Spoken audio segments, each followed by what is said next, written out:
بسم اللہ الرحمن الرحیم۔ اللہم صلی علی سیدنا و مولانا محمد معدن الجود والکرم و آلہ و بارک وسلم۔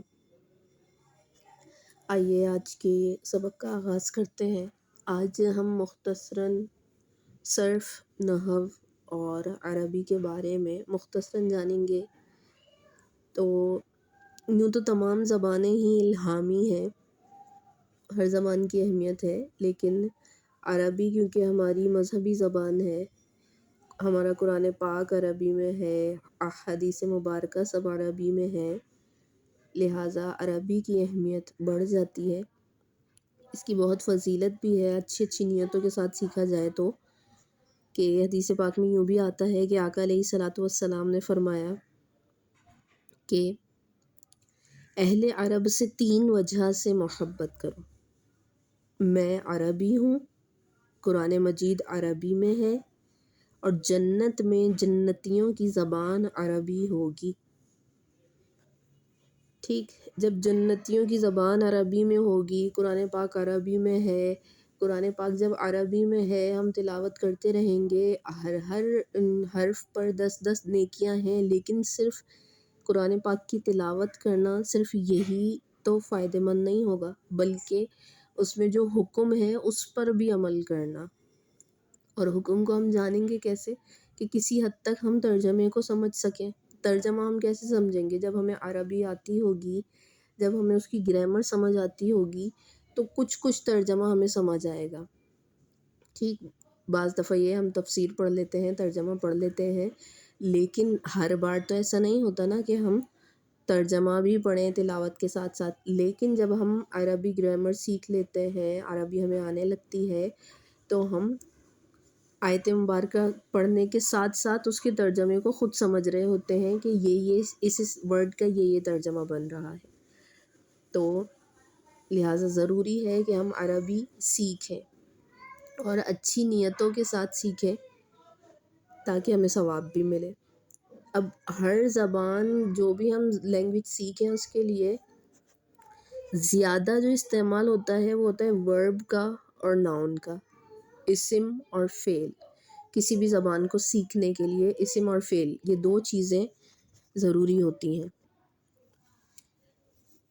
صرف اور نحو جو ہم گرامر سیکھنے کے لیے 2 سبجیکٹ کرتے ہیں، صرف میں ہم کیا سیکھتے ہیں، نحو میں ہم کیا سیکھتے ہیں، تو نحو میں ہم 3 کلموں کے آخری حرف کے اعراب سیکھتے ہیں۔ ٹھیک، نحو میں ہم 3 کلمے کون کون سے ہیں؟ اسم یعنی ناؤن، اور فعل یعنی ورب، اور تھرڈ پہ ہے ہمارا آرٹیکل یعنی حرف، کیونکہ کسی بھی لینگویج میں یہ 3 چیزیں یوز ہو رہی ہوتی ہیں۔ تو ہم کیا دیکھیں گے کہ اسم کا جو آخری لیٹر ہے، جیسے ہمارے پاس قرآن پاک کی پہلی آیت مبارکہ لے لیں، الحمد للہ رب العالمین۔ الحمد اسم ہے، اس کا آخری لیٹر کیا ہے؟ دال۔ اس دال پر پیش ہی کیوں ہے؟ یہ ہم نحو میں پڑھتے ہیں۔ اس پہ زیر کیوں نہیں ہے؟ اس پر زبر کیوں نہیں ہے؟ تو نحو میں ہم یہ پڑھتے ہیں کہ کسی بھی اسم، فعل اور حرف کے آخری لیٹر پہ حرکت آنے کی وجہ کیا ہے، ہم اعراب اس طرح کے کیوں دے رہے ہیں۔ ٹھیک، الحمد ہمارے پاس ہو گیا اسم یعنی ناؤن، اس کے علاوہ آپ فعل لے لیں، ورب لے لیں۔ ورب ہمارے پاس یدریبو لے لیں، یدریبو میں با پہ پیش ہے، آخری لیٹر کے اعراب ایسے کیوں ہے؟ ٹھیک، اسی طرح کوئی آرٹیکل لے لیں، فی، علی، ان کے آخری کلمے پہ اعراب کیا آ رہے ہیں، کیوں آ رہے ہیں، یہ ہم جانتے ہیں نحو میں۔ اس کا علم نحو میں ہم دیکھتے ہیں۔ ساتھ ساتھ ان کو آپس میں جوائنٹ کرنے کا طریقہ، نحو میں ہم کیا سیکھیں گے کہ اسم، فعل اور حرف کو آپس میں جوائنٹ کس طرح کیا جائے۔ جیسے ہم انگلش کا بھی کوئی جملہ لے لیں، انگلش لینگویج میں لے لیں یا اردو میں لے لیں یا عربی میں لے لیں، تو اس کے لیے ایک سیکوینس میں ہم لاتے ہیں۔ ٹھیک، کہ پہلے سبجیکٹ آئے گا، پھر آبجیکٹ آئے گا، یا پھر ورب آئے گا، پھر آبجیکٹ آئے گا، ایک سیکوینس ہوتا ہے۔ ٹھیک اسی طریقے سے نحو میں ہم سیکھتے ہیں کہ جو ہم جملہ بنائیں گے اس میں سیکوینس کیا ہوگا، پہلے ورب آئے گا، پھر اس کا سبجیکٹ آئے گا، پھر آبجیکٹ آئے گا۔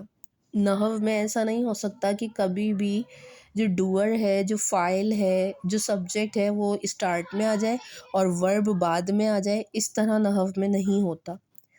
جس طرح انگلش لینگویج میں کچھ نہ کچھ قاعدے ہیں جملے کو بنانے کے، سبجیکٹ، ورب، آبجیکٹ، عربی لینگویج میں نحو میں ہم یہ سیکھتے ہیں جوائن کریں گے تو ہم پہلے کیا لائیں گے، پھر کیا لائیں گے اور پھر کیا لائیں گے۔ یعنی ہم نے کیا جانا مختصراً کہ نحو میں ہم سیکھتے ہیں اسم، فعل اور حرف کے آخری لیٹر پہ حرکت کیا آ رہی ہے اور کیوں آ رہی ہے، اور دوسری چیز ہم نحو میں کیا جانتے ہیں کہ ان کو جوائن کس طرح کیا جائے گا، اس کو ایک سینٹینس میں ہم کس طریقے سے، کس سیکوینس سے لائیں گے۔ یہ دو چیزیں ہم نحو میں سیکھتے ہیں۔ دوسرا ہمارا سبجیکٹ ہوتا ہے صرف، گرامر کے لیے۔ صرف میں ہم کیا کیا سیکھتے ہیں، تو صرف